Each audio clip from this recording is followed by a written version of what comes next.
ተዋህዶ መሸሸጊያዬ ኦርቶዶክስ መጠለያዬ ሰላምሽ ከፍ ይበልልኝ እናቴ ሁሌም ኖሪልኝ ሰላምሽ ከፍ ይበልልኝ እናቴ ሁሌም። ባለትዳር ነኝ። በጣም ትንሽ ነገር የሚያዝናናኝ ትንሽ ነገር የሚያሰቀኝ ሰው ነኝ። ያው አብዛኞቻችን የገጠር ልጆች ስለሆነ እረኛ ከ9 ሰዓት በኋላም ስለማይተኛ የወንዝ ጅብ ላይ ፖለቲካ ብዙ የሚመቸው ወጣት አሁን ላይ የለም። አይ የሰፈሬ ጅብ ብትሆን አትበላኝም፣ ጅብ ለምን ይበላኛል የሚል ትውልድ እየተፈጠረ ነው። ምንም ፍትህ ከሌለ ደግሞ ሰላም ሊመጣ አይችልም። ከፍትህ የተለየ ሰላም የለም። ከነፍስ የተለየ ስጋ ማለት ዋጋ የሚከፈል ከሆነ የመጀመሪያውን ዋጋ እኛ ለመክፈል ዝግጆች ነን። እንደ ፋሲካ በግ ለመሆን ይሄ ህዝብ በሚከፍለው ግብር ነው እነዛ ልጆች ደሞዝ እየተከፈላቸው እንትን የሚሉት። እነዚህ የጸጥታ መዋቅሩ የራሱ ልጆች የሚላቸው የጸጥታ መዋቅሩ ላይ ተስፋውን ኢንቨስት አድርጎባቸዋል። በአንጻራዊነት ኢትዮጵያ ውስጥ ባለፉት 4 እና 5 ዓመታት የተረጋጋ ተብሎ ሊወሰድ የሚችለው ክልል አማራ ክልል። እነዚህ ልጆች በሚከፍሉት በየዕለቱ በሚከፍሉት ዋጋ በኢትዮጵያ ህገ መንግስት፣ በክልል ህገ መንግስት፣ በምክር ቤት በወጣ አዋጅ የሚተዳደሩ በጀት በምክር ቤት በጸደቀ አዋጅ እና በጸደቀ በጀት የሚመሩ ተቋማት ናቸው። ልጆቹን እኮ ነው የሚሰጠው። አሁን እኮ ዕቃ እንኳ ያለ ፈቃድ አይወሰድም። እነዚህ እኮ እናትና አባት እኮ አላቸው፣ እህት ወንድም አላቸው፣ ዘመድ አላቸው እኮ እነዚህ ዝም ብሎ እንደ ዕቃ ብድግ ተደርጎ ከዛሬ ጀምሮ ወደዚህ ወስጃለሁ አይባል። በዛን ወቅት እኮ አንድ ሙሉ ኮርስ የልዩ ኃይል ወደ መከላከያ እንዲገባ አድርገናል፣ አሳምነን ነው። ህገ መንግስታዊ ያልሆነውን ሪፐብሊካን ጋርድ ወሰደ። ሪፐብሊካን ጋርድ ከዛሬ ጀምሮ ትጥቁን መፍታት መቻል አለበት፣ መበተን አለበት ብል ህገ መንግስታዊ አይደለም። በነገራችን ከመከላከያው በላይ የስልጠና ዝግጅት ያለው ከመከላከያው የሚስተካከል የትጥቅ ቁመና ያለው ተጠሪነቱ ለጠቅላይ ሚኒስትሩ የሆነ የብልጽግና ፓርቲን በየሆነ አካባቢ የብልጽግና ፓርቲ ጽሕፈት ቤት ኃላፊ የነበረ ሰው ብድግ ብሎ ፖሊስ ኮሚሽነር የሚሆንበት ሀገር ነው ነገራችን። ይቺ ሀገር የግለሰቦች ሀገር እየመሰለች የጠባብ ፍላጎት ያላቸው የተወሰኑ የጥቅም ሰንሰለት ውስጥ ያሉ ስብስቦች አገር እንድትሆን ፍላጎት አለው። ህዝቡ ወደ ጥያቄ ልመለስና ህዝቡ የሚያነሳቸው ጥያቄዎች ተገቢነት ያላቸው ጥያቄዎች ናቸው። በተገቢው ሁኔታ አይ ልጆቼን እንደዚህ ተስፋዬን ኢንቨስት ያደረኩባቸውን የሉዓላዊነት መገለጫ ልጆቼ እንዲሁ ብድግ ብለህ አትበትንም። የኔ የሉዓላዊነት መገለጫ ብዬ በራሴ በጀት ያቋቋምኩት ተቋም የሚመራውን አደረጃጀት እንዲህ ፌደራል መንግስቱ ዘው ብሎ ገብቶ ሊያፈርስ አይችልም። ቀጠና አገርን በውጤት ደረጃ በነገራችን ላይ አገርን የማፍረስ አቅም ያለው አደጋ ነው ያለው። ይህንን መላው ኢትዮጵያውያንም እንዲገነዘቡ ትፈልጋለሁ። በነገራችን ላይ አይ በኃይልም ቢሆን እናፈርሳለን ብሎ መግለጫ እስከ መስጠት ድረስ አይችልም። በምን የስልጣን ምንጩ ነው እንደዛ? ይህ ስህተት ነው፣ ትክክል አይደለም። ኦሮሚያ ወለጋ አማሮች በማንነታቸው ምክንያት ከአሸባሪው የሸኔ ብቻ አይደለም በክልሉ ልዩ ኃይል ጭምር ጥቃት እየተፈጸመባቸው ንጹሃን ዜጎች ወደ ዋና ከተማቸው ወደ አዲስ አበባ ለመግባት በፌደራልና በኦሮሚያ ክልል የጸጥታ አካላት መንገድ እየተዘጋባቸው እንደ 2015 እኮ ነው 2014 13 ተረስታል። ትናንት እኮ ነው። ይህን ያህል ውለታ ቢስ መሆንም ጥሩ አይደለም። በነገራችን ላይ ባጎረሰን ህዝብ ላይ ውጭት ሰባሪ ሞት ትክክል አይደለም። ለራሱ ችግር ሚስቱን ልጁ ተታመመበት ሽጦ የማያደርገውን ነገር የግራበሬውን ሽጦ ነው ለመከላከያ ሲያቀርብ ነበር። አይዞ ብሎ ካብሮት የወደቀ መከራውን አብሮ መከራዬ ነው ብሎ የተዋደቀ ህዝብ እኮ ነው። ልዩ ኃይልን መሪ ሲኮን እንደው ትልቅ ኃላፊነት ህዝባዊ ኃላፊነት ሲወሰድ ግለሰባዊ ስሜቶችን ወደ ጎን መተውን ለማበድ ጥሩ ነው። የፌደራል መንግስት በክልል ልዩ ኃይሎች ገብቶ እንደዚህ ይሁን እንደዛ ይሁን ማለት የህግም የፖለቲካም ስልጣን የለም። መንግስት ድጋሚ እንዲያጤነው እንፈልጋለን። ህጋዊ እንኳን ቢሆን ማለት ነው። ህጋዊ እንኳን ቢሆን የለም ይሄ ጉዳይ እኔን ያሳስበኛል፣ ድጋሚ መንግስት ውሳኔው እንዲያጤነው ፈልጋለሁ ካለ መንግስት ይሄንን የማድመጥ ግዴታ አለበት። መብቱ አይደለም። ማድመጥ ግዴታው። አፈር ብላ እየተባለ ብላ እንትን ምግብ ቢቀርብለት አይበላም። አፈር ሰውንልህ እየተባለ መብላትን የለመደ ህዝብ ነው። ለክብሩ በጣም ቀናይ የሆነ ህዝብ። የአፍሪካ መዲና በምንላት አዲስ አበባ፣ የፌዴራሉ መንግስት መቀመጫ በሆነችው አዲስ አበባ ዜጎች ባልታወቁ የጸጥታ አካላት ይታፈናሉ በአደባባይ። አሁን ያለው አመራር እንዲያው መንግስታዊ ወግና ስርዓቱን ራሱ ያወቀ ነው ብሎ አፍን ሞልቶ። በስመ አብ ወወልድ ወመንፈስ ቅዱስ አሐዱ አምላክ አሜን። ሰላም ተወዳጆች እንደምን አላችሁ? እኔ የፍጥረት ሁሉ ባለቤት እግዚአብሔር ይመስገን በጣም ደህና ነኝ። ተወዳጆች እንዴት ናችሁ? መቼም የምንመካበት የኛ የፍጥረቱ ሁሉ ባለቤት እግዚአብሔር በእውነት በእውነት በእውነት የሀገራችን ነገርን በቃ ይልልን ዘንዳ ሁላችንም መበርታት አለብን። እንግዲህ ተወዳጆች ዛሬ የምቸራችሁ ሀሳብ ጠንከር ያለ ነው። መቼም እግዚአብሔር ሉዓላዊ አምላክ ነው ብለን እናምናለን። ደግሞም ነው፣ ደግሞ ፍትሃዊ አምላክ ነው።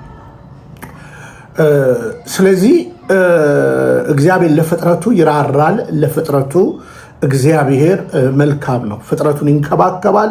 የፈጠረውን ያገባል፣ ያወጣል። በፈጠረው ላይ ሙሉ ኦቶሪቲ ያለው እግዚአብሔር አምላክ ነው። ዛሬ በሀገራችን በኢትዮጵያ እግዚአብሔር ሆኛለሁ ብሎ አንድ የሚቀባጠር ፓርቲ አለ። እኔ እግዚአብሔር ሆኛለሁ የሚል ደስኳሪዎችም ከእግዚአብሔር በላይ ነህ የሚሉት ደስኳሪዎችም በግልጽ አማርኛ ስለ ፓርቲው ሲያሞካሹ የሚናገሩት ንግግር አንተ ኢየሱስ ክርስቶስ ነህ በስጋ ተገልጠ ነው ይሉታል። ሴትዮዋንም ደግሞ በአንድ ጎን ያለችውን ደግሞ ምን ይሏታል? ከእግዚአብሔር በላይ ነው ስራ እየሰራሽ ያለሽው እያሉ አገሪቱን ከእግዚአብሔር ጋር እያጋጩ ያሉ ፖለቲካን ሳይገባቸው ሳይማሩት በቃ የህዝብ ብሶት በአንድም በሌላ ያለ እውቀት አሰልጥኗቸውና አስቀምጧቸው አገርን የሚያምሱ ፓርቲዎች አሉ። ይህም ብልጽግና ካቆለጳጰጣችሁት ብልግና የሚባል ፓርቲ ነው። ሰሞኑን እንግዲህ አንዳንድ ነገሮች እያሰብኩኝ ነበረ። እኔ እንደምታውቁት ነው። ለምሳሌ እነ ክርስቲያን ታደለ፣ እነ መስከረምን፣ እነ ጋዜጠኛ ጎበዜን ምናልባት በአካል ተገናኝቻቸው ከማውቀው መሀል ጋዜጠኛ ሲሳይን የኛ ቲዩብ ላይ አግኝቼዋለሁ። መስከረምንም የኔታ ቲዩብ ላይ አግኝቻታለሁ እና ገኒንም እዛ አይቻት አውቃለሁ። በአካል የመገናኘት እድል አለን። ለእውነትና ለጽድቅ እስር ቤት የገቡ ዮሐንሶች ነው የምለው፣ እንደ መጽሐፍ ቅዱስ ዮሐንሶች ነው የምላቸው። በነገራችን ላይ መጥምቁ ዮሐንስ አንገቱን ያስቀላው ወደ እስር ያስገባው እውነትና እውነት ነው፣ ይሄ ልታደርግ አይገባም የሚል ከቃል እውነት ተነስቶ ነው ዮሐንስ ይህን ነገር ያደረገው፣ መጥምቁ ዮሐንስ። ስለዚህ ክርስቲያን ታደለም እንግዲህ አሁን 3ኛ ዓመት ሊይዝ ነው እንግዲህ ከ20 ቀን በኋላ 3ኛ ዓመት ታስሯል። ሌሎችም እነ ዮሐንስ በኋላው እንግዲህ ዮሐንስ በኋላውን በፖለቲካ ንክኪነቱ ከብልጽግና ጋር የነበረውን ቁርኝት መሰል ነገሮች እናነሳለን። በዚህ ጉዳይ እንግዲህ ከ180 ሰዎች በላይ በእስርና በእንግልት ይገኛሉ ማለት ነው። አስባችሁ ታውቃላችሁ? 180 የእውነት ሰዎች ይህንን መንግስት ስለተቃወሙ ከዛም በላይ በእስር እየተንገላተዋሉ። ጉዳያቸው የእውነትና የጽድቅ ነው እና እነዚህ ሰዎች ከጀርባቸው ቤተሰብ አለ። ምናልባት ደግሞ ዋናዎቹ ቤተሰብ አኗሪዎችም ናቸው እና ብልጽግና ለስላሳ ጨካኝ ነው፣ እባብ ነው። ብልጽግና የምልበት ትልቁ ነገር እባብነቱን ካላወቃችሁ ስትተኙበት ይለሰልሳችኋል። እንትኑ በጣም ሰውነቱ ለስላሳ ነው። ብልጽግና እባብ ነው የምለው ለዛ ነው። ከዛ በኋላ ይለሳለስና ይነድፋችኋል። ይሄ በእርግጠኝነት ሆኜ የምነግራችሁ እና አብይ አህመድ ላይ አይቼዋለሁ። እርግጠኛ ሆኜ የምነግራችሁ ማለት ነው። እኔም እንግዲህ እስርን ቀምሻለሁ። ምንም ነገር ባላደረኩ ተስተካከል ባልኩኝ ልክ አይደለም ባልኩኝ እስርን ቀምሻለሁ። እና እኔ ዛሬ ጠንከር አድርጌ እነግራችኋለሁ።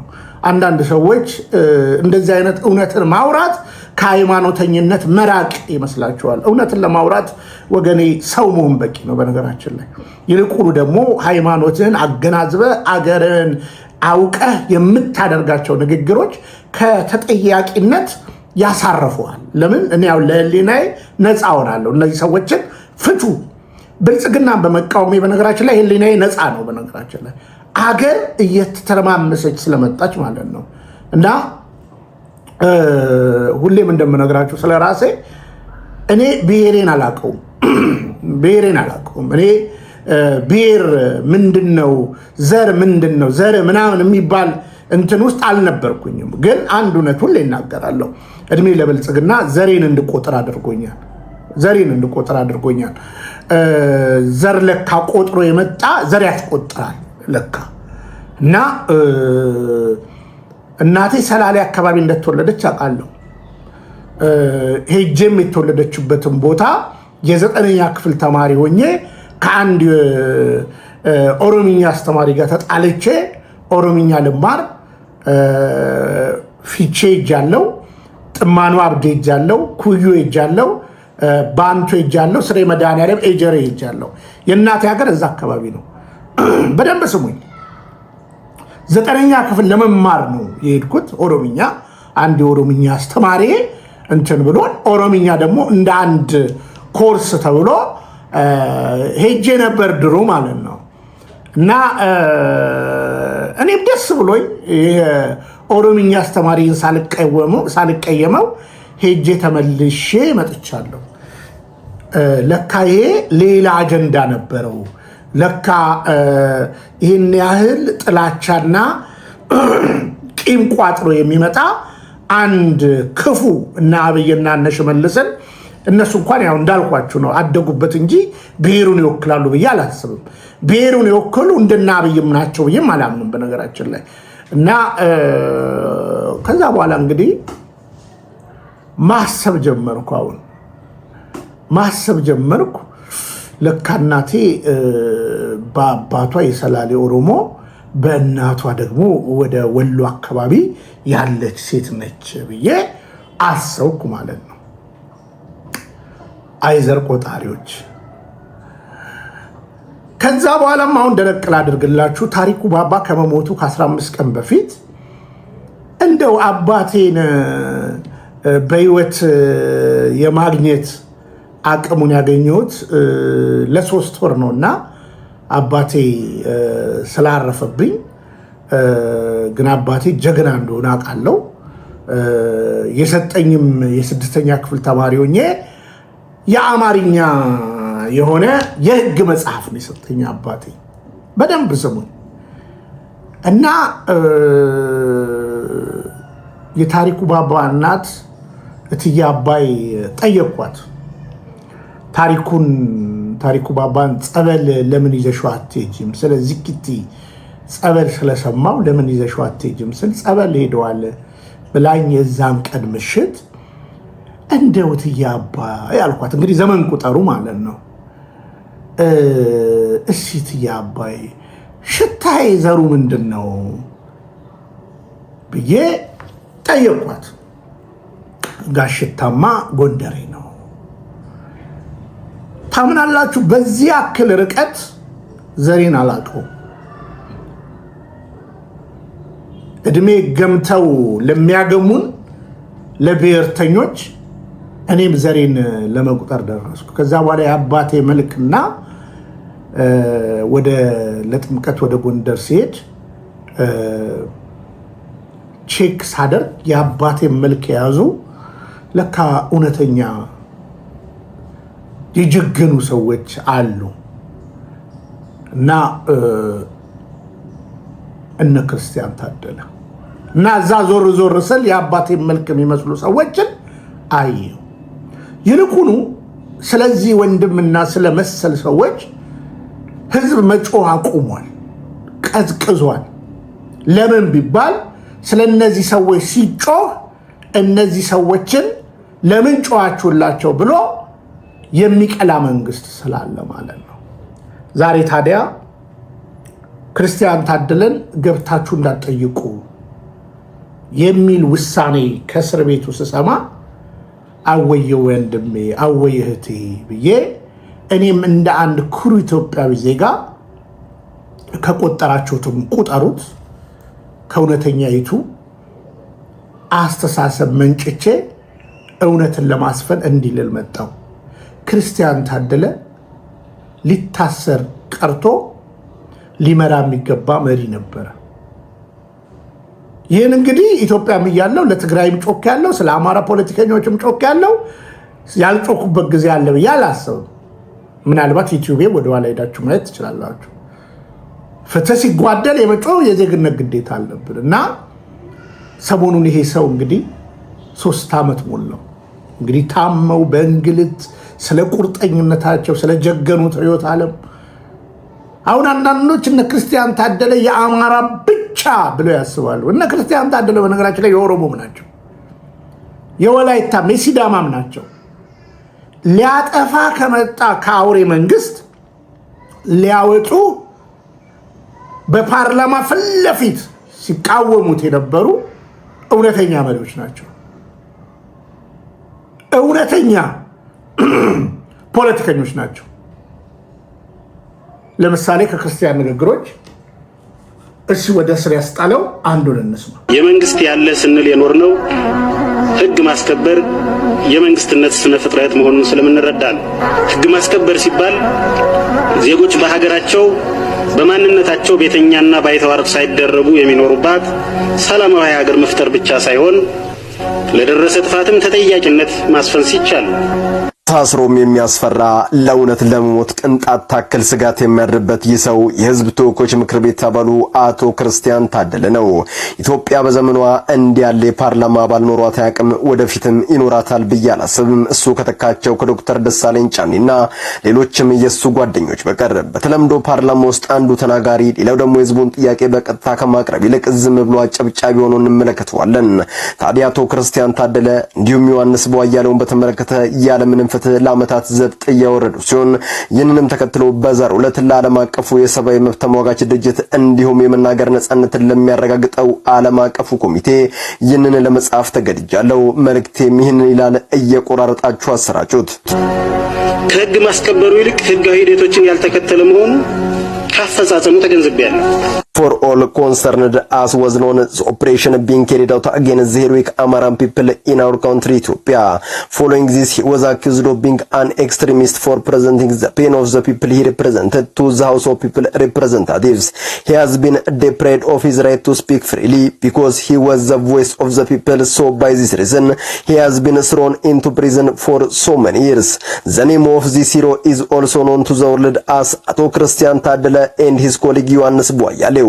Thus two heroes have spent years without trial. Therefore, we ask the international organization that protects human rights and the international voice to speak freely. As a result, I would like to thank Mr. Volker Turk, High Commissioner in Human Rights Office, and Mr. Simon Head Committee to protect a human to speak freely with regards. ምናልባት እንደዚህ አይነት መልእክቶችን በመላክ ዘንዳ የአማራ ክልል ጦርነት እንደተጀመረ በሁለተኛው ቀን ይሄው ከነቀኑ አሳያችኋለሁ። ይሄ እንደምታዩት የራሴ ኢሜይል ነው። ይሄው ማየት ትችላላችሁ።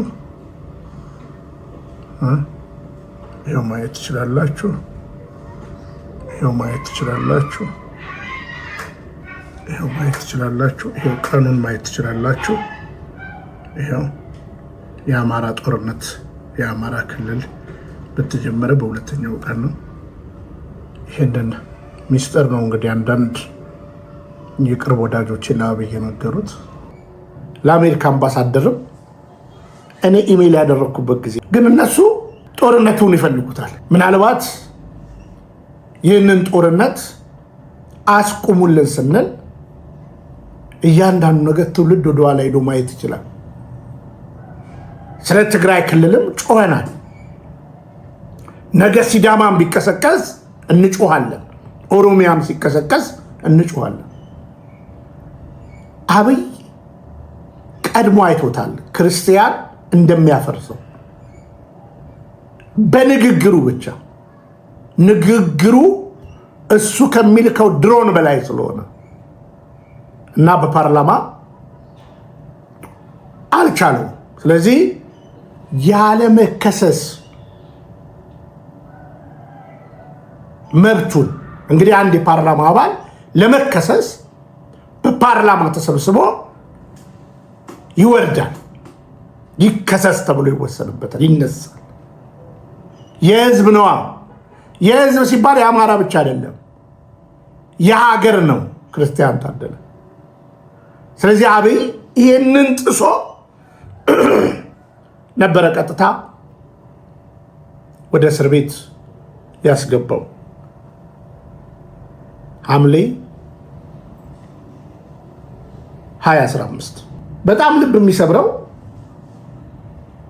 ይህ ሰው በፓርላማ አብይን የሞገተባቸው የተወሰኑ ቪዲዮዎች ማሳየት እንችላለን። ከመታሰሩም በፊት ምን ይለው እንደነበረ፣ እንዴት ይሞግተው እንደነበረ፣ እንዴት ያስፈራራው እንደነበረ፣ በምን በቃሉ በምን በብዕሩ ይሄው እነሱ። ተከበሩ አቶ ክርስቲያን ታደለ። አመሰግናለሁ። የተከበሩ አፈ ጉባኤ፣ እንዲሁም ክቡር ጠቅላይ ሚኒስትር በመካከላችን ተገኝተው የመንግስቱን የ6 ወራት ሪፖርት ለማቅረብና ከተከበረው ምክር ቤት አባላት ዘንድ ለሚቀርቡለት ጥያቄዎች ምላሽና ማብራሪያ ለመስጠት በመካከላችን ስለተገኙ አመሰግናለሁ። አንዳንድ የስነ ስርዓት ጥያቄዎችን ግን ማቅረብ ፈልጋለሁ። ምክንያቱም እዚህ እኛ የተሰበሰብነው እኔ በበኩሌ የተሰበሰብኩት ክቡር ጠቅላይ ሚኒስትር ከምክር ቤቱ አባላት ለሚቀርቡለት ጥያቄዎች ምላሽና ማብራሪያ እንዲሰጡ ብቻ ሳይሆን የ6 ወራት ሪፖርቱን እንዲያቀርቡ፣ ሪፖርቱ ሲቀርብም እኛ ብቻ ሳይሆን በተለያዩ የሚዲያ አማራጮች ለህዝቡም ቀርቦ ውይይት እንዲካሄድበት ነው። አንድ ሁለተኛ፣ ሪፖርቱን በሰነድ አልተሰጠንም፣ አልደረሰንም። ሪፖርቱን በደንብ ገምግመን መርምረን ከየሴክተር መስሪያ ቤቶች ትራያንጉሌት እና ቫሊዴት አድርገን የተሳሳተ መረጃ ካለም እሱን ለማረም እድል የምናገኝበትን ሁኔታ አልተፈጠረልንም። ይህን ካልኩኝ በኋላ አንድ የጥያቄ መንደርደሪያ የሚሆን ማስታወሻ ብዬ ወደ ጥያቄ ያመራለሁ። ክቡር ጠቅላይ ሚኒስትር፣ በዚህ ምክር ቤትና በተለያዩ መድረኮች ስለ እርስዎና ስለሚመሩት የአስፈጻሚ መንግስት ተጠይቅ ሲቀርብቦት ለተጠየቁ ምላሽ ከመስጠት ይልቅ ጠያቂዎችን የሚያጥላላ አስተያየት ሲያራምዱ፣ አለፍ ሲልም ተጠይቅ የቀረበቦት የወጡበትን ብሔር በመጥላት እንደሆነ አድርገው ምላሽ ሲሰጡም የቅርብ ትዝታችን ነው። ክቡር ጠቅላይ ሚኒስትር፣ ጥያቄ የማቀርብልዎ እኔ በብሔሬ አይደለም። ይህን ጥያቄ ሳቀርብልዎ እርስዎም የሚወክሉትን ብሔር በመጥላት አይደለም። ምላሽና ማብራሪያ ሲሰጡም ለጥያቄ ብሔርዎንና ምናልባት የመንግስት ግልበጣ ሴራ ነው በሚል ምላሽና ማብራሪያ እንዳይሰጡ ከወዲሁ አደራ ማለት እፈልጋለሁ።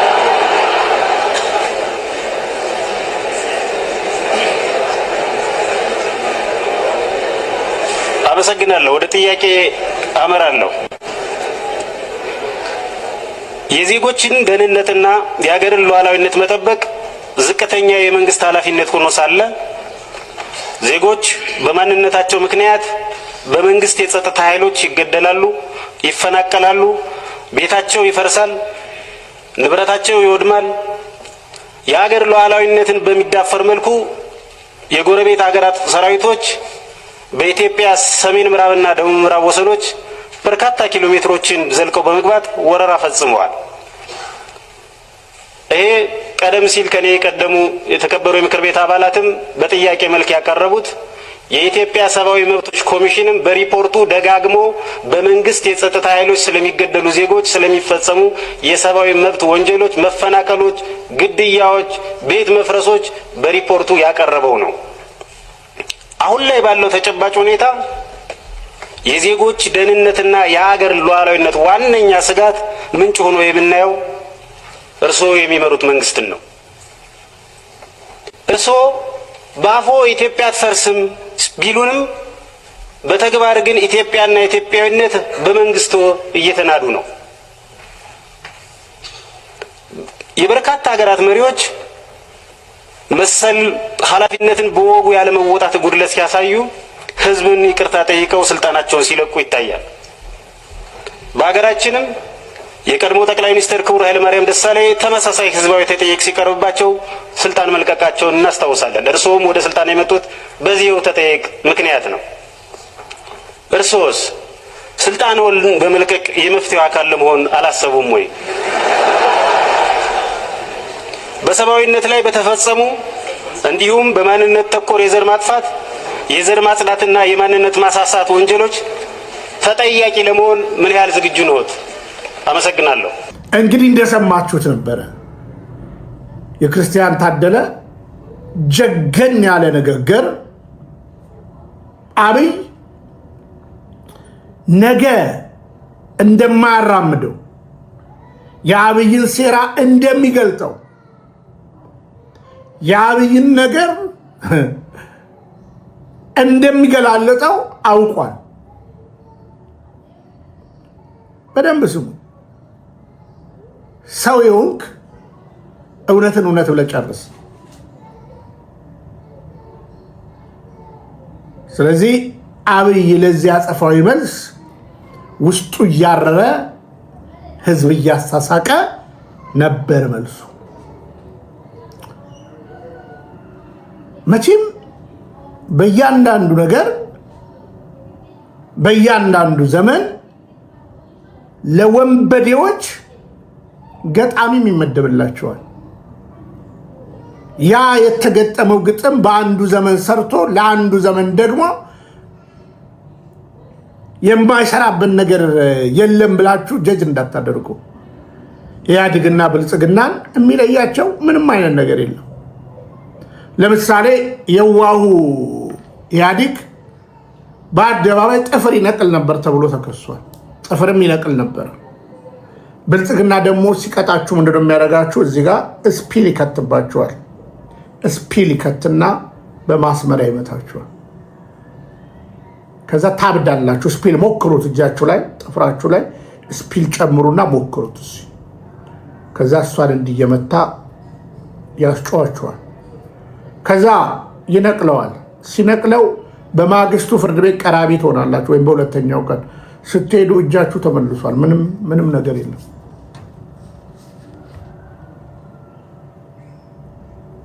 ጥፍር ነቃ አይደለውም ይላችኋል። ግን ስራው እንደዚህ እና እነ ክርስቲያን ታደለ ዛሬ እስር ቤት እየማቀቁ አሉ። እነ መስከረም፣ እነ ገነት፣ እነ ዮሐንስ መሰሎች እየማቀቁ አሉ። ግን ምን አደረገ ይሱ? ብልጽግና በሀሳብ ልዕልና አምናለው ይላል። በሀሳብ ልዕልና ማመን ቀርቶ አብረውት ከሚተሙት ጋር አይተማመንም። ለዚህ እኮ ነው ብልጽግና ያልቀየረው መሪ አለ። ከወዳጁ ከለማ መገርሳ ጀምሮ ያላሳደደው ህዝብ አለ። እውነትን እውነት ብላችሁ ዘመናችሁን ጨርሱ። እሲቸቴን እንስሞት። ሜሮና ጥያቄ ጠይቀህ መልስ እስከሚሰጥህ እስር ቤት አኑሮ ከሳሽ ተከሳሹ መረጃ ማስረጃ ምስክር ቀጠሩ ህግ እያጣቀሰ ባንቀጽና ህዝባር በራስህ ጥያቄ አንተን ተጠያቂ አድርጎ በተግባር ምላሽ አዘጋጅተህ ከችሎቱ ተገኝ ይልሃል በግንባር። ታገላብጣለህ፣ ጠልቀህ ታነባለህ። ያኔ ነው የምትገኝ ገጽ 27 ላይ ከሶስተኛው አንቀጽ ይፈታ በነፃ ተብሎ ተጽፏል። በልደስታህን ግለጽ። የጨረስከው ምዕራፍ የታሰርክበትን እርሳው ነው ርዕሱ። መፈታትህ ሆኗል የጥያቄህ መልሱ። ማን ከማን ተፋጨ፣ ማን ተፋጠጠ፣ ምን ሐሳብ ተነስቶ ማን ይሱን አጠ፣ ምንድነው የናጠው የጠቡን ግድግዳ፣ ማን ከማን ተረቶ ማን ከማን ተሻርኮ ማን ከማን ተካዳ። አንብበህ ጠይቀህ ቆፍረህ አይልጠብ ታርቀው ያሳዩሃል የዘመናቱን ጠብ። እሰየው እርቅ እሰይ ፍቅር ደስ ይለናል። ግን ደግሞ ባብነድፎን ልጥ ባሳዩን ቁጥር ያስደነብረናል። ከአራት ነጥቡ ፊት ማብራሪያ የለውም። ታረቅን፣ አለቀ። ከዛ በፊት ስንት ሀገር ለቀቀ፣ ስንት ንብረት ጠፋ፣ ስንት ሀገር ዘረፈ፣ ስንት ሀብት ወደመ፣ ስንት ህይወት አለፈ። የወንድማማች ደም ለዓመታት ጠጥቶ ባረመመ መሬት አልተከደነም ወይ ያገሬው ሰው ምሬት? በምንድነው እርቁ? ማንስ ምን ተማረ? አይደገምም ወይ አልተደገመም ወይ መልክ እየቀየረ? ፓርቲ ሲበረበር የሆኑ ቡድኖች፣ ሀገር ሲመዘበር የሆኑ ጥቂቶች፣ ብሔር ሲበረበር የሆኑ ግለኞች፣ እውነት ሲመሰከር አንዳንድ ጽንፈኞች፣ ታሪክ ሲቆነጠር ድሮ ናፋቂዎች።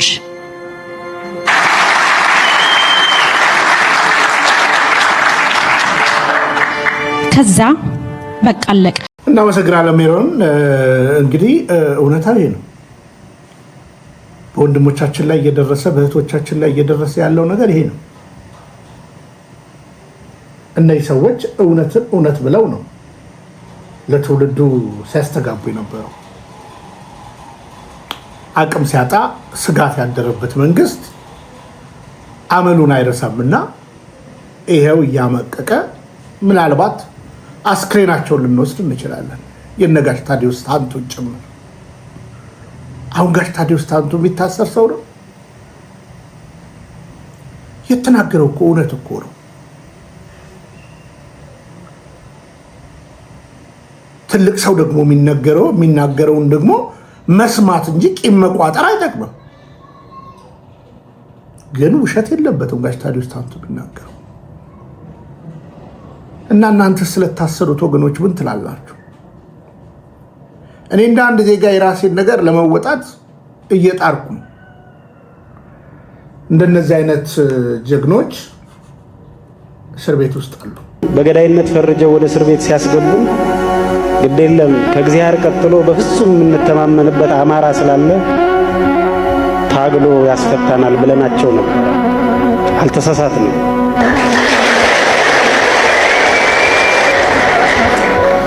በፍጹም እርግጠኝነት በፍጹም እምነት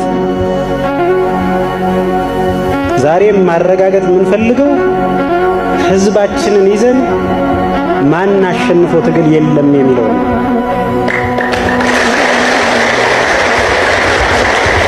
ይህንን ላፍታ እንኳ ጥያቄ ምልክት ውስጥ እንድታስገቡት አልፈልግም። ነገ ፀሐይ ትወጣለች አይደል? እርግጠኛ ሆናችሁ መናገር የምትችሉት ነገ ፀሐይ ትወጣለች። የነገ ፀሐይ መውጣትን እርግጠኛ እንደምትሆኑት ሁሉ የአማራ ትግል እንደሚያሸንፍም እርግጠኛ ሆኑ። እናሸንፋለን። እንግዲህ ሰሞኑን ሰምታችኋል። ዶክተር ደሳለኝም 45 ቀን ታስሮ ነበር። እነ ክርስቲያን እስርን ያውቁታል። ስለ እውነት መታሰር፣ ስለ ጽድቅ መታሰር። እውነት ታሰድዳለች፣ እውነት ታሳስራለች። ፈሪ ደግሞ ሁሌ አሳሪ ነው። እኔም ራሴ ከአንድ ሁለቴ እኮ ታስሬያለሁ። ምንም ባላጠፋሁት ልሸለም በሚገባኝ እንዳልኳችሁ ነው። አላዋቂ ሀገር መሪ ዛሬም ሀገሪቷን ንፍጥ እየለቀለቃት ነው ያለው። ትላንት ከትላንት ወዲያ እያንዳንዱ ዘመን ላይ ወደኋላ ዩቲዩባችንን ገብታችሁ ብታዩ የቻልነውን እንደ ዜጋ ሰርተናል። ስለ እውነት እውነት ብለን ደግሞ መቆም ስላለብን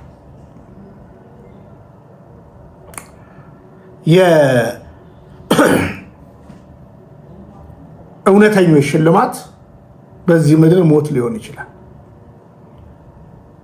የእውነተኞች ሽልማት እና ምን አጠፉ እነዚህ ጀግኖች? ምን በደሉ እነዚህ ጀግኖች? አሁን አንዳንዱ የአማራ ትግል ብለው ሲናገሩ፣ በነገራችን ላይ እና አብይ እኮ የኦሮሞ ትግል ወለደን ነው እያሉ ያሉት። ምን ነውር አለበት? አማራ ሆኖ ህዝብን ሲጨቁን ካየው ነው ያኔ መቆጣት ያለበት። እንዳልኳችሁ ነው እና አብይ እኔ የኦሮሞ ህዝብን ይወክላሉ ብዬ ለደቂቃም አላስብም። ብሔራቸውንም አስቀምጬላቸዋለሁ። አማራንን ብለው መኖር ስለማይችሉ ነው። በደንብ ስሙኝ። አማራ ነን ብለው መኖር ስለማይችሉ ኦሮሞ ነን ብለው ግን መጫወት ይችላሉ እንጂ አይደሉም። አስረግጬ ነው ነገር አማራ ነን ብለው የነ አብይ ልዕልና የነ አብይ ማንነት አማራ ሆኖ መኖር አይቻልም እንደነ አብይ። ስለዚህ ኦሮሞ ነን ብለው ነው መጫወት የሚችሉት። ይሄን እውነታውን ተረዱ። ነገ ሚስትየውም ኦሮሞ ነኝ ልትል ትችላለች፣ ልክ እንደ አብይ ማለት ነው። ይህን ከዚህ በፊት በደንብ ነግሬያቸዋለሁ። እነዚህ ሰዎች የኦሮሞ ህዝብን አይወክሉም ብለን ነው የምንናገረው። ይወክላል የሚል ደግሞ የቦዘኔው ነው። ጠሰስ ያለውማ መሮታል፣ አባቶችማ መሯቸዋል። አብይ ከጎረቤት እንዳትኖር በእምነታ ነጉደ እንዳትኖር ማረግ ነገር የለም። ይሄን በመረጃ ነው የምናገር። አብይ አማራ ሆኖ መኖር አይችልም። በነገራችን ላይ መኖር አይችልም። በአማራ ፖለቲካ ውስጥ ቢጫወት መኖር አይችልም። መኖር አይችልም። በነገራችን ላይ የአብይ ሜንታሊቲ አማራ ሆኖ ማኖር አይችልም። በነገራችን ላይ በደንብ ስሙኝ። አማራ ልዩ ሆኖ ምናምን ብላችሁ እንዳታስቡ። ሐቅን ሐቅ ብሎ ይናገራል። የሚከተለውም ጠርጥሮ ሐቀኛ ነው። ጠርጥሮ ሐቀኛ ማለት ታውቃላችሁ? ከንግግሩ ይገልጸዋል። ይሄ ሰው የንግግሩ አስመሳይ ነው፣ አጭበርባሪ ነው፣ ወንበዴ ነው። ስለዚህ ሊጫወት የሚችለው በደንብ አብይን መግለጽ ስለምችለው ማለት ነው በየዋው ኦሮሞ ነው። የዋው ኦሮሞ ጋር መጫወት ይችላል።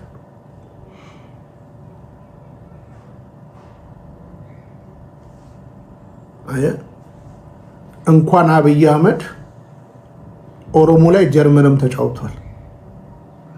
በግልጽ ነው ነገር።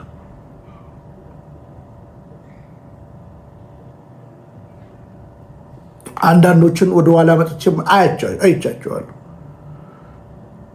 ስለዚህ አብይ የሚጠረጥረውን ሰው ያሳድደዋል ወይ እስር ቤት አስገብቶ ይገለዋል። በነገራችን ላይ ሲገል የመጣ ነው በደንብ። ምክንያቱም የኢህአዴግ ሰራዊት የነበረ ሰው አንድ ወቅት ላይ እኔ ሰፈር መጠየቅ ትችላላችሁ። አንድ ቴዲ የሚባል የወሎ ልጅ ነበረ። ሚስቱ የትግራይ ልጅ ነች።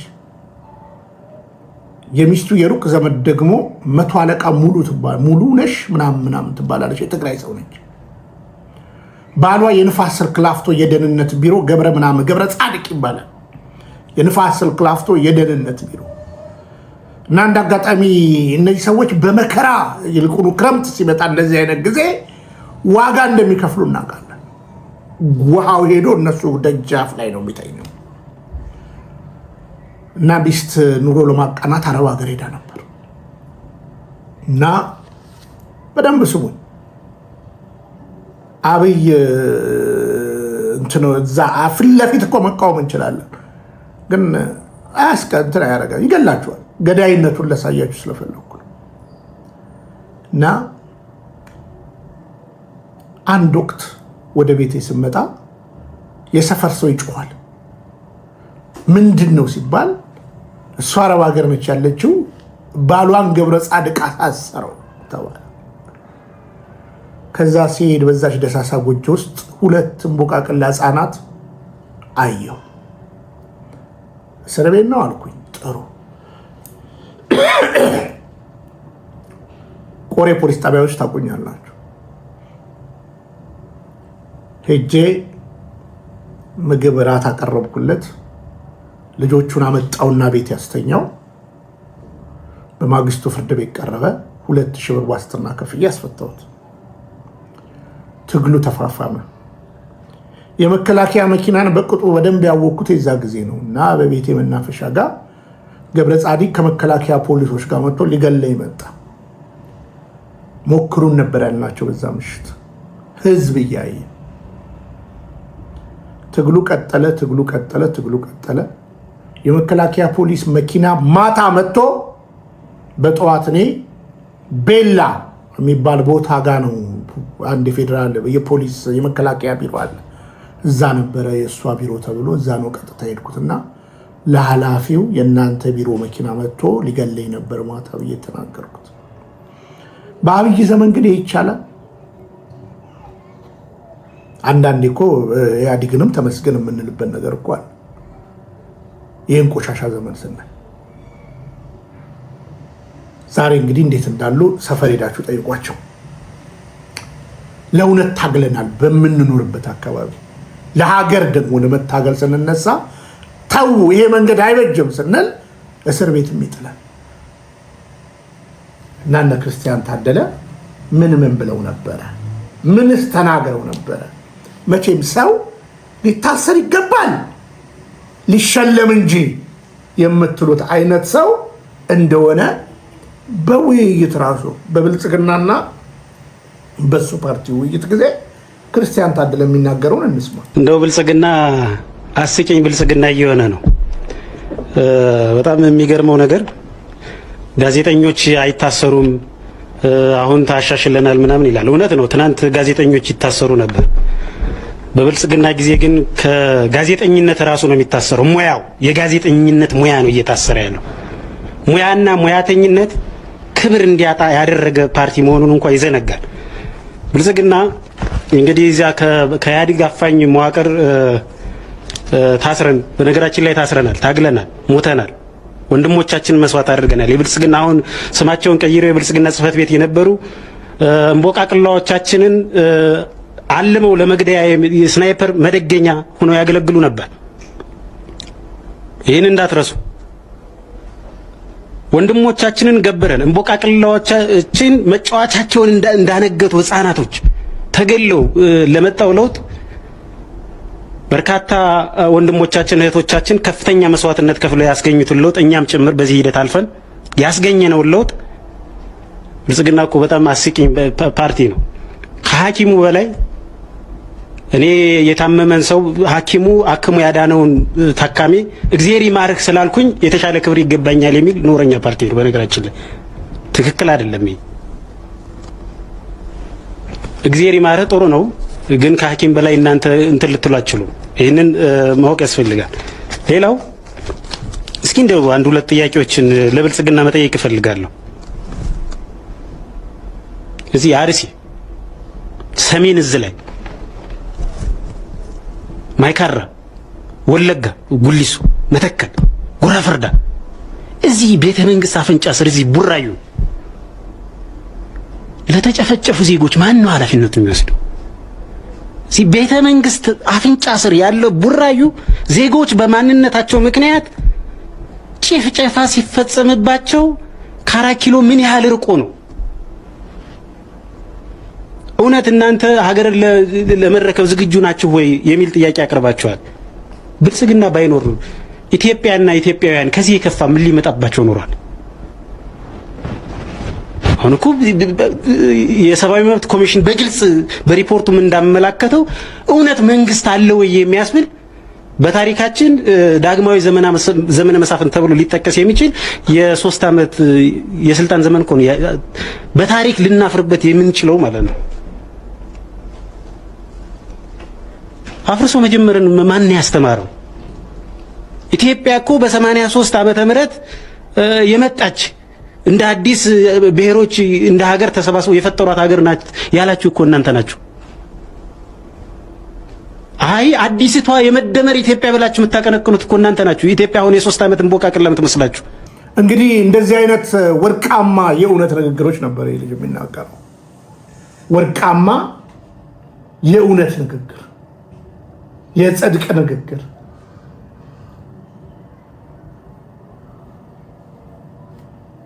ይህ ሰው በእስር ቤት ይቀጥላል ወይስ ይፈታል? ቢወጣ አያችሁ ምን እንደሚያደርገው ያውቃል። አብይ ከታጠቀ ክላሽ ከታጠቀ እውነት የታጠቀ ይበልጣል።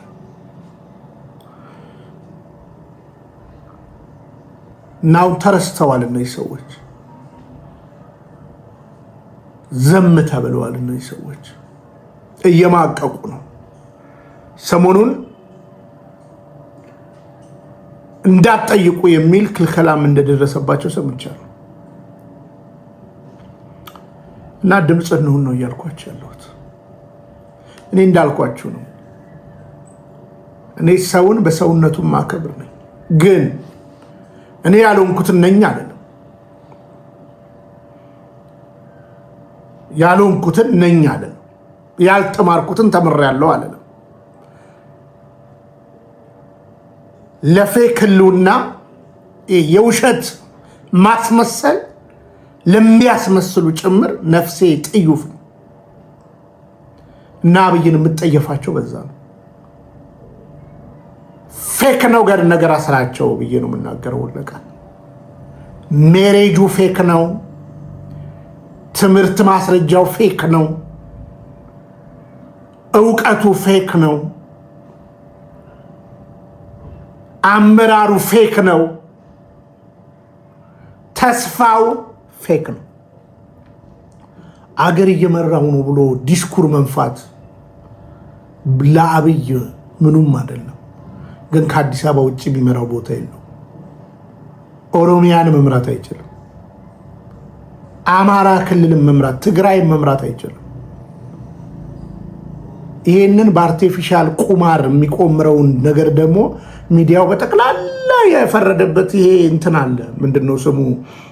የፈረደበት ፓርክ ሲከፈት ፓርክ ምናምን እንዳትረሱት። የነመለስ ዜናዊ እኮ የኢንዱስትሪ አብዮት ነበር ሊፈነዳ የነበረው በስተመጨረሻ። ታላላቅ ሜጋ ፕሮጀክቶች እናየዋለን። የህዳሴ ግድብ መጨረሻ አሁን አልቋል በኔ ዘመን ምናምን እናየዋለን። እሱ ባለሙያዎቹን እኔ ቤት እኮ አምጥቼ እኮ ጠይቄያቸዋለሁ። በዘመኑ የነበሩትን አይታችኋል። የባቡር ፕሮጀክቱ እንደዛ ኢንቨስት የተደረገበት አያስፈልግም አዋጭ አይደለም ብሎ በተናገረበት ምሁራኖቹ ጓ ሲሉ የሆነ ድራማ ሲሰራ የኢንዱስትሪ መንደሮች ምን ያልወጣንበት ነገር አለ። ከጂ7 እስከ ታች እነ አግዋን አፈራርሶ አዱዬን በአደባባይ ትላንት እንዳሳየዋችሁ አግዋ እርዳታ ነው ትላለች። አግዋ እርዳታ አይደለም። አግዋ እና አድዋን እንኳን ለየተሽ ማታቂ ነሽ። አድዋ የጦር ጀግኖች ለህልውና ያስከበሩበት ክብረ በዓል ነው አግዋ ደግሞ ሰርተሽ የምትለወጭበት የኢኮኖሚ መፎካከሪያ ሲስተም ነው እና እርዳታ ነው ትላለች። ስሟት። የአድዋ ልጆች መሆናችንን ረስተው በአግዋ ሊያስፈራሩን ሞከሩ።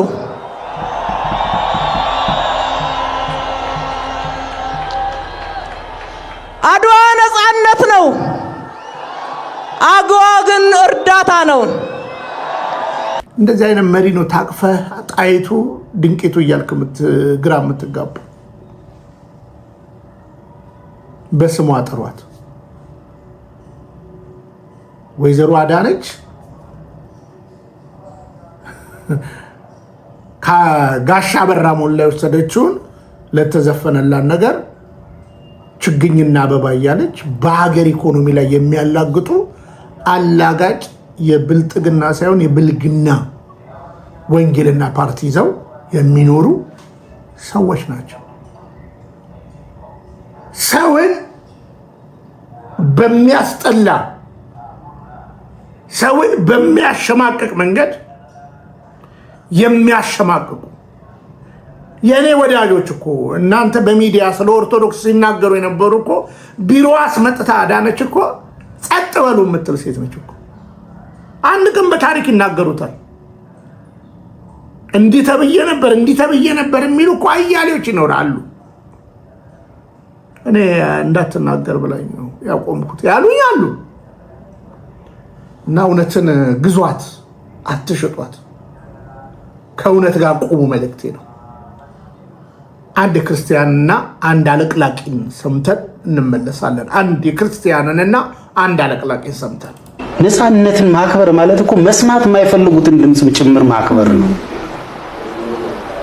ነፃነትን ማክበር ማለት ፓርላማ እንደ አንድ የፓርላማ አባል ጥያቄ ባቀረብን በማግስቱ እኮ ነው ሰላማዊ ሰልፍ አዘጋጅተው በዛ ልክ አንድ ፓርላማ ጩለሌዎች ምናምን ይሄን ነፃነትን ማክበር ነው እንዴ?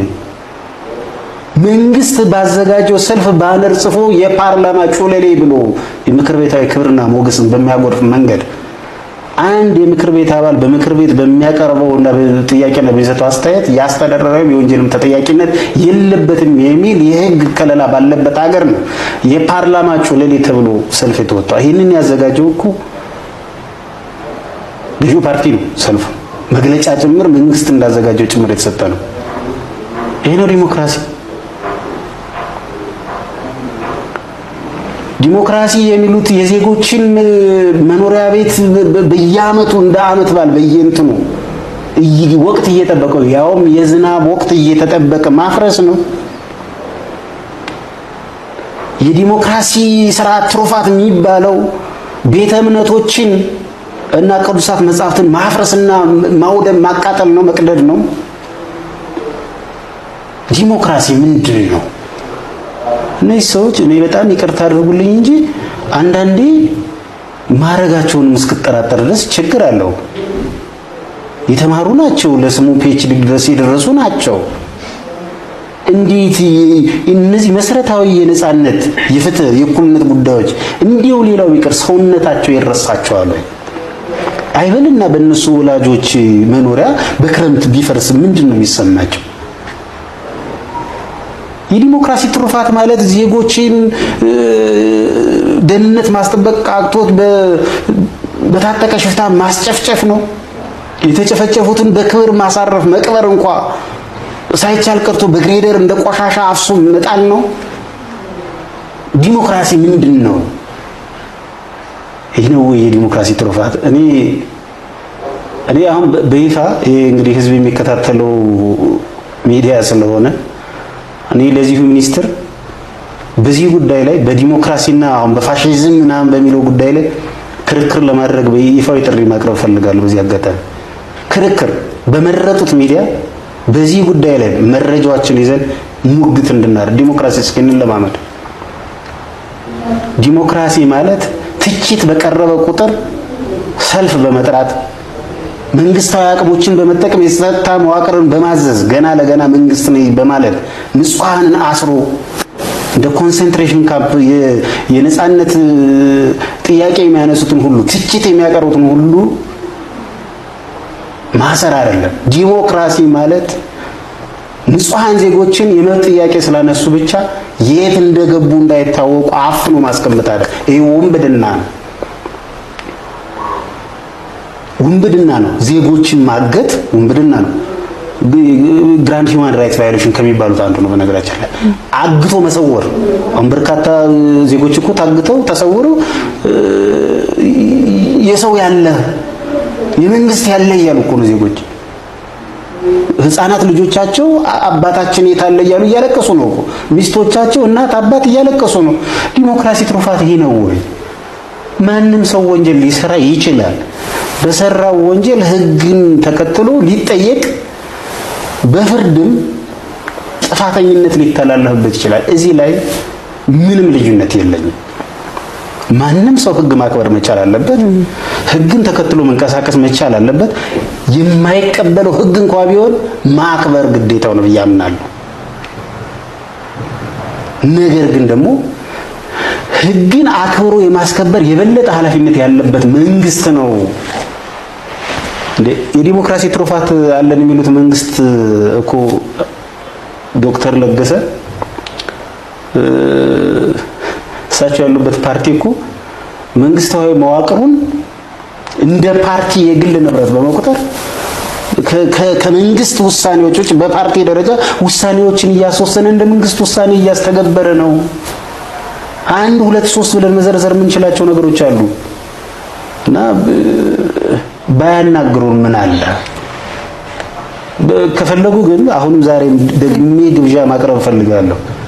እንግዲህ ዲሞክራት ነኝ ካሉ እስኪ የዲሞክራሲ ክርክር እናደርግ፣ በወቅታዊ ሀገራዊ ጉዳዮች ላይ እስኪ ሙግት እናደርግ። በነገራችን ላይ ጋዜጠኛ ማዛ በዚህ አጋጣሚ ይሄን ሙግት ማዘጋጀት ፍላጎት ካለሽ በዚህ አንቺንም መጋበዝ ፈልጋለሁ።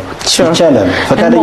ፈቃደኛ ከሆኑ በደስታ ነው ሀሳቦችን ማስተናገድ የምንፈልገውና ይሄንንም እርስዎ እንዳቀረቡት እኛም ደግሞ ይሄንን ሀሳብ ማቅረብ እንፈልጋለን። የትኛውም ሀሳብ የሚስተናገድበት መድረክ ስለሆነ ማለት ነው። ካነሱት አይቀር ግን ከዛው ጋር ተያይዞ ከዚህ ቀደም እንደ ህዝብ እንደራሴ ያወጣችሁት አንድ መግለጫ ነበረ። በተለይ ከፓርቲ ጋር ተያይዞ የፓርቲ ስልጣንን በተመለከተ ይሄን ነገር ማንሳት የምፈልገው አሁን ወቅታዊ የሀገራችን ችግር በተለይ ደግሞ አማራ ህዝብ ላይ የአማራ ክልል ላይ ያለው ችግር ከዛ ጋር ተያይዞ የመጣ እስር፣ አፈና፣ እንግልትና መሳደድ ውስጥ ነው ያለው ይሄ ህዝብና አንስታችሁት የነበረ ሀሳብ ነበረ። የተወካዮች ምክር ቤት አባላት የሆናችሁ ምክር ቤት አባላት የሆናችሁት ከልዩ ኃይል መፍረስ ጋር ተያይዞ የህግ አካሄዱን በተለይ ብልጽግና እንደ ፓርቲ በመሰረታዊነት ያለውን የህግ ክፍተትና አላግባብ የሆነ እርምጃዎችን አንስታችሁ ነበረ። ያ እንግዲህ ሄዶ አሁን ከዛ ጋር ተያይዞ ላለው መሰረታዊ ችግርና እንግልት ዳርጎታል ህዝቡና ያንን እስቲ እንዴት ነው የተሄደበት ርቀትና እርሶ እንዴት ነበር የሚገልጹት? እንዴት ነው የሚገልጹት? ጥሩ ጥያቄ ነው። እንኳን የሚያነሳሽው ምን መሰልሽ ማዚ፣ የዚህ ሀገር መሰረታዊ ችግር ሀገራችን ወደ ዲሞክራሲ ለመሸጋገር የምታደርገውን ትግል በጣም ከባድ ካደረጉ ጉዳዮች አንዱ የፓርቲና የመንግስት መደበላለቅ ነው። አሁን በዚህ ሀገር የሚወሰኑ ውሳኔዎች የፓርቲ ውሳኔ ይሁኑ የመንግስት ውሳኔ ይሁኑ ከመንግስት ውስጥ የትኛው ነው በዚህ ጉዳይ ላይ ስልጣን ያለው በህግ ስልጣን የተሰጠው የሚለው መለየት አስቸጋሪ ሆኗል። እንግዲህ ፓርላመንታዊ ስርዓት በምትከተል ሀገር ውስጥ ህገ መንግስት የሚባል ነገር አለ። አሁን እንቀበለውም አንቀበለውም አሁን በስራ ላይ ያለ ህገ መንግስት አለ። በዚህ ህገ መንግስት መሰረት የመንግስት ስራዎች የተከፋፈሉ ናቸው። ፓርላማው ህግ የማውጣት ስልጣን አለው። የዳኝነት አካሉ የዳኝነት ስራ የመስጠት አካል አለው። አስፈጻሚው ደግሞ ፓርላማው የሚያወጣቸውን ህጎች፣ ፕሮግራሞች፣ ፖሊሲዎች የማስፈጸም የመተግበር የአስፈጻሚነት ሚና ይጫወታል። የቼክ ኤንድ ባላንስ ስራ በዚህ ነው የሚሰራውና ኢትዮጵያ ውስጥ ግን ከድሮ በኢህአዴግ ጊዜም ጀምሮ የመጣ በጎ ያልሆነ ልምምድ ምንድነው? ፓርቲውን መንግስቱን በጣም የተደበላለቀ ነው። ፓርቲና መንግስትን መለየት ከብዶናል ነው። በዚህ የተነሳ የብልጽግና ፓርቲ ተቀይር ያለው እንደዚህ ይላል። ኢህአዴግን በቃ ቁርጥ ኢህአዴግ ልጅ ወለድኩ ይበል የሚያስብል ሁነኛ እንትን የጭቆና ወራሽ ሆኖ መጣ። ምንድነው? የብልጽግና ፓርቲ ስራ አስፈጻሚ የክልል ልዩ ኃይሎች እንዲፈርሱ ውሳኔ ያሳለፈ።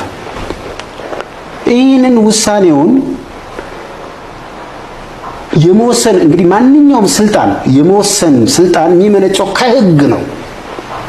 ከህግ አሁን እንግዲህ ኢማጂን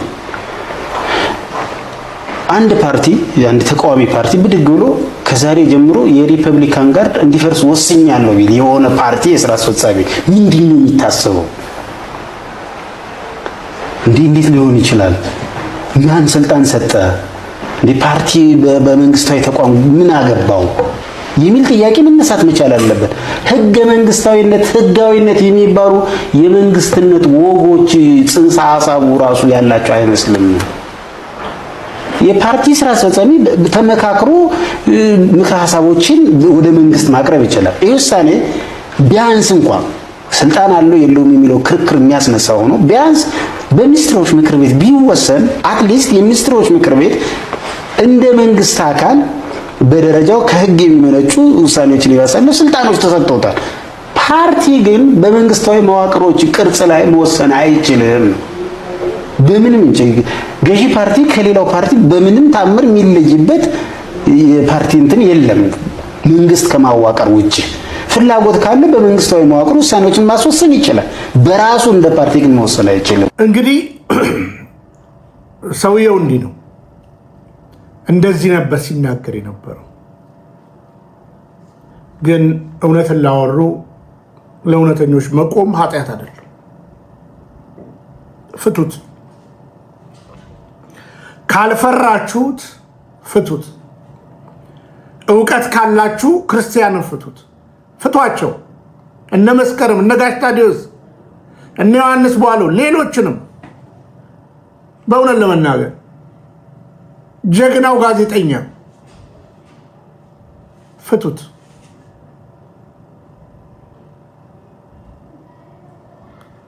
እውነተኛ ከሆናችሁ አሁን ብዙ ሰው ዘንግቶታል። እንዳልኳችሁ እንደናንተ ዘር ቆጥረን ፖለቲከኛ ስሜት ኖሮን ስላይደለን እንጂ እንሟገት ብንል መሟገት እንችላለን።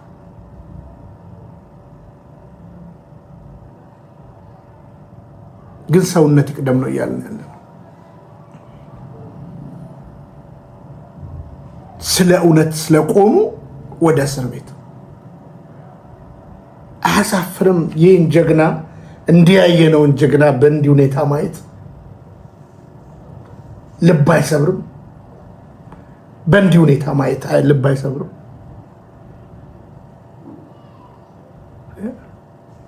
አንድ ክርስቲያንን ብታጠፋው ሚሊዮን ክርስቲያን ይመጣል። ታሪክ ተረክተዋል። ነግሬያቸዋለሁ ቅድም ደጋግም። አብይ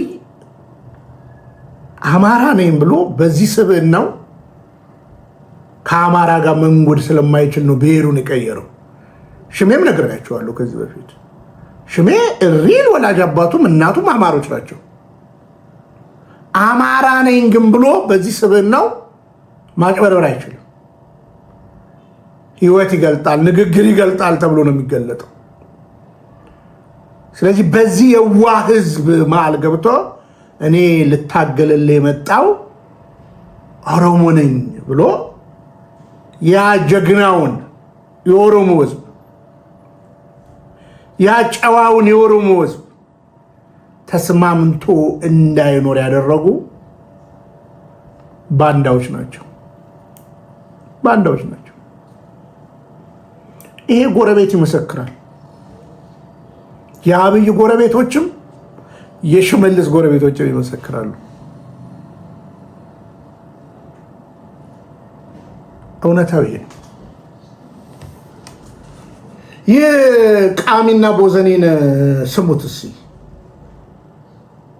በዚያ ያክል ያው ሰሞኑን እኔ ላይ ጀግናው አባቴን አንስቶ በተናገረው ንግግር ያው የዛሬው 2 ዓመት ከምናምን ደውዬ አስነጥሼዋለሁ። ታውቃላችሁ ዩቲዩብ ላይ ያለ አይፈቱ መስሎት ምን እንደሚል ስሙት። ይሄ ሰካራ፣ ይሄ ጫት ቃቢ። ወደፊት ብዙ መገልጠው ነገር አለ ስለዚህ ሰው። ጠብዬ ዳኞቹ ጋር ስገባ 2 ሰዎች ቧንቧ ሰራተኛ የሚመስሉ ሰዎች የቧንቧ ሰራተኛ የሚመስሉ ማለት ካኪ ቢጫ ካኪ ምናምን ለባብሰው መጡ። ይሳያ አንደኛው ክርስቲያኖ ሮናልዶ ነው፣ አንደኛው ደግሞ ያው ጆኒ ቧንቧ ነው የድርጅቱ ስም። ዘን ገቡ። ኦኬ አየኋቸው። አቤቱ ፈጣሪ ወይ ክፉ አታናግሬ ብዬ ፊቴ የመሃል ዳኛው ላይ አረኩኝ አይኔ እና ዮሐንስ ባያል አውርተዋታል። ከዚህ በፊት ስላወራኋት ትንሽ ጠቆም ማረጋችሁ እንጂ ፍርድ ቤት ሄጄ ነበር እኔ በራሴ ህግ አክብሬ ማለት ነው። እና ችግር የተፈጠረው ምኑ ጋር ነው ካላችሁኝ፣ እኔ ክስ አልተመሰረተብኝም። እኔ እኮ ሰው ያልገባው ነገር ነው። ክስ አይደለም የተመሰረተ ምንድነው? አቤቱታ ነው የተመሰረተብኝ። አቤቱታ አቀረቡ። ማናማ ስም እንዳጠራ ተብያለሁ። ጆን ቧንቧ እና ክርስቲያኖ ሮናልዶ። ጥያቄ የለንም። የፋኖ ቄሮ ጥያቄ አሁን ላይ የፖለቲካ ጥያቄ የለንም። የፖለቲካ ጥያቄ ጨርሰናል። ታግለናል። ደብተራችን ሱሪ ውስጥ ከተናል። እስክሪብቶ ጆሮ ስር ከተናል። እጃችን አጣምረን ስናይፐርና ታንክ ፊት ቆሞ እንደ ባህር ዛፍ ቅጠል ረግፎ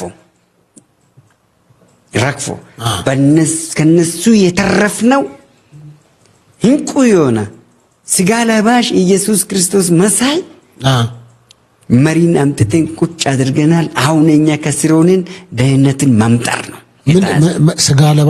ስጋ ለባሽ ኢየሱስ ክርስቶስ የሚመስል መሪ አመጣን። ማንን ማለት ነው? ጠቅላይ ሚኒስትራችን ዶክተር አብይ አህመድ ስጋ ለብሶ ኢትዮጵያን እያደሳት እየመራት ያለ ኢየሱስ ክርስቶስ ብየዋለሁ። እኔ ከፈጣሪ ጋር ፈጣሪም ቃል ነበር አይደለም? ቃልስ ምን ሆነ? ስጋ ሆነ። ስጋ ተመላለሰ አልተመላለሰም? በስጋ ዘመን ቃል ይፈጸም ዘንድ ተፈጽሟል አልተፈጸመም? ተፈጽሟል፣ ሄዷል። ዳግመኛ እሱን ራሱን ነው የምጠብቀው። ያው በክብር ሲሄድ እንዳያችሁኝ ደግሞ በክብር እመጣለሁ ብሏል። እሱ አሁን በዳመና ላይ ነው አለ። ፊት ካንተ ጋር ነበር። አሁን የሚመጣው ሲመጣ በክብር ምን ላይ በክብር ይመጣል? በክብር መጥቶስ መሬት ይነካል? አይነካም። እሱማ ሌላ ቴዎሎጂ በቃ አይመጣም። በክብር ዳመና ላይ ሆኖ ሙታኖችም ትነሳላችሁ፣ አብሮ ቆሜ ፍርድ ትቀበላለህ ይላል አይደል? ፍርድ ሊሰጥ ነው የሚመጣው፣ ሊፈረድበት አይመጣም። አሁን ግን ሀገርን የሚመራ ወክሎልናል እሱ ራሱ። ኢየሱስ ክርስቶስ በአካል መጥቷል እያሉ ነው። አገሪቷን እንደ የዓለም የኤደን ገነት ማለት እኮ ኢትዮጵያ ነች። የመጨረሻ ጥሪ የተደረገላችሁ እንግዶች በጠቅላላ ክብርት ከንቲባችንን አክብረን እዚህ በመገኘታችን እኔም ራሴ በዚህ በፋሲካ ቀን ከነኚህ ህፃናት ጋር እንድናሳልፍ እድል ስለሰጡን እጅግ አድርገን ከልብ እናመሰግናለን ከንቲባችንን። ከምናደርገው በላይ ከእግዚአብሔርም በላይ ይመስላል። ክብርት ለሰው ተኮር እናቶችን፣ ህፃናትን፣ በተለያዩ በማህበራዊ ችግር ያሉ ችግሮችን ለመፍታት ክብርት አለመተኛት፣ የምትታመምበትን ቀን አናቅም፣ ከልጆቿ ጋር የምታሳልፍበትን ቀን አናቅም። ምሽት መንገድ ላይ ጠዋት እንደዚህ እንደምታዩዋት ከዚህ ወጣ ብላ በእርግጠኝነት አንቺ ምለው ክብርትን አንቱ መባል አልቆ ፍቅር በለጠና አንቺ ብለን የራሳችን ለማድረግ ነው። ይቅርታ ጠይቃለሁ። እንግዲህ የብልጽግና ፈቀላጤዎች እንደዚህ አይነት ቆሻሻ ቧንቧ የተሸከሙ ናቸው። ቆሻሻ ቧንቧ ለሁሉም ጊዜ ያለው አይደለ ያለው። ለማንኛውም ለምን እንደከበደብኝ አላቅም። የክርስቲያን ታደለ ጉዳይና የመሰሎቹ ወይ ሊፈቱ ወይስ ለምን? እግዚአብሔር ቸር ያሰማን። ሰላም። ክርስቲያን ታደለ ሲታሰር ያለ መከሰስ መብቱ አልተነሳም ነበር ወይ? በትክክል ወንጀል ኖሮ በትክክል እንትን የሚል ቢሆን ኖሮ እኮ የህግ ሂደቶች ነበሩት። ያንን የህግ ሂደት የሚጥስ አካል በራሱ እነዚህ ሰዎች የህግ ጥሰት አድርገዋል ሲል ለኔ የሚያሳምን ነገር አይደለም፣ ትክክለኛ ሎጂክም አይደለም በእኔ አረዳድ ማለት ነው። ስለዚህ እነዚህ ሰዎች የፖለቲካ እስረኞች ናቸው። የፖለቲካ እስረኞቹ እንዲፈቱ መታገል የጀመርነው ዛሬ አይደለም፣ ለምርጫ አይደለም። ከዚህ ቀደም ያወጣናቸውን በጣም ብዙ መግለጫዎች ማየት ይቻላል። ከዚህ ዓመት በፊት ማለት ነው። ይሄ የምርጫ ዓመት ተደርጎ ስለሚወሰድ ነው የምርጫ ዓመት ስለሆነ፣ ከዚህም በኋላ ደግሞ በምናደርገው ትግል እሱን መገምገም ይቻላል። ለኛ የመርህ የምንታገልለት ዓላማና የሰብአዊና የዲሞክራሲ መብቶች መከበር ጉዳይ ስለሆነ ተዋህዶ መሸሸጊያዬ ኦርቶዶክስ መጠለያዬ ሰላምሽ ከፍ ይበልልኝ እናቴ ሁሌም ኖሪልኝ ሰላምሽ ከፍ ይበልልኝ